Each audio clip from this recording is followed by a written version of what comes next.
Malcolm Perry joining us after the great performance over the weekend as Navy roughs up Army.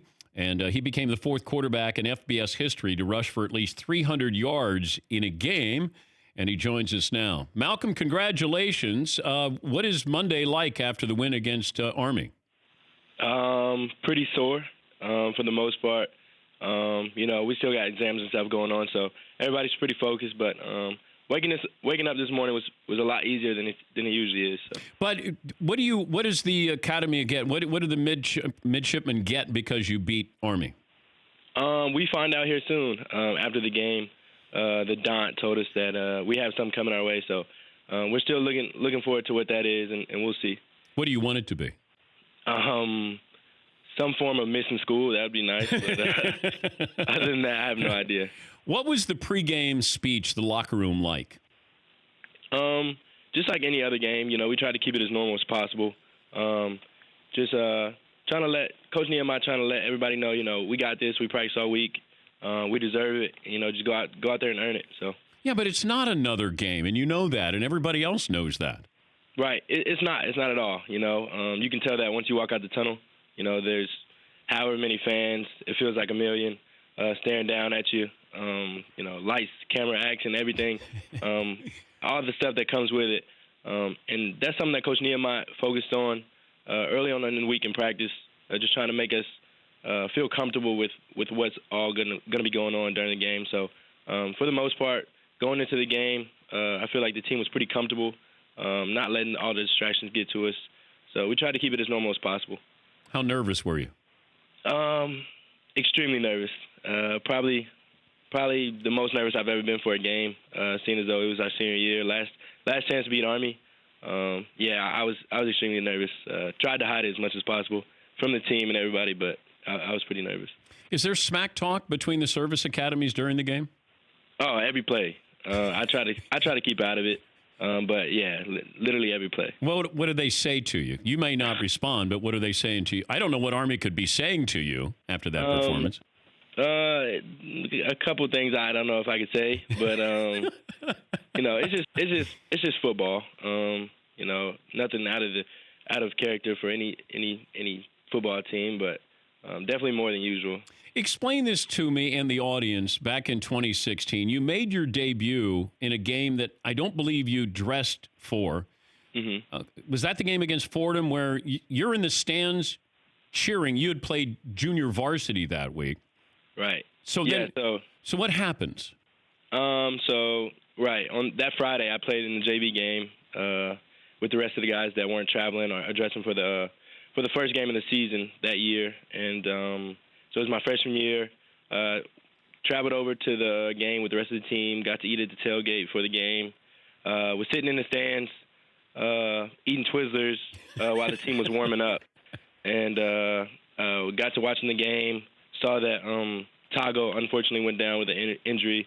Will Worth went in. The score got pretty jacked up. So, I kind of figured that somebody else was going in. And then eventually I saw one of the managers running up in the stands, like screaming my name. I was like, what does he want? What does he want? So he takes me down to the locker room, through the tunnel and stuff like that. And I'm still confused at that point what's going on. But I get in the locker room and they tell me they're going to dress me out and let me stand on the sideline. And so I go out there and still really don't expect to get in the game and play. But I was just excited to be down there. But eventually I got the call to go in, and I got to run around a little bit and experience my first taste of college football. So it was a great experience. Did you get to stretch?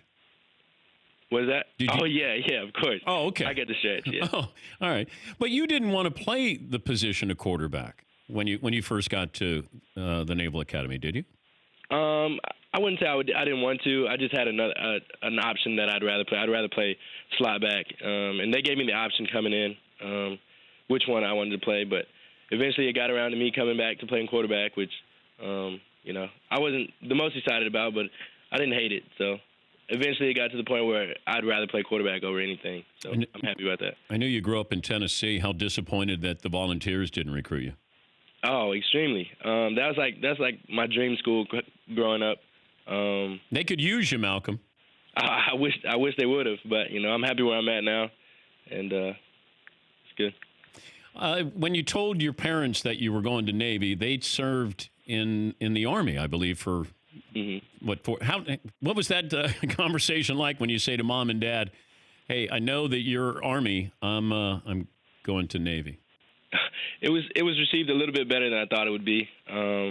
My mom was fully on board. My dad likes to, flip-flop between who he's rooting for, depending on what day of the year it is. So I got to watch him every once in a while. But other than that, it was pretty smooth.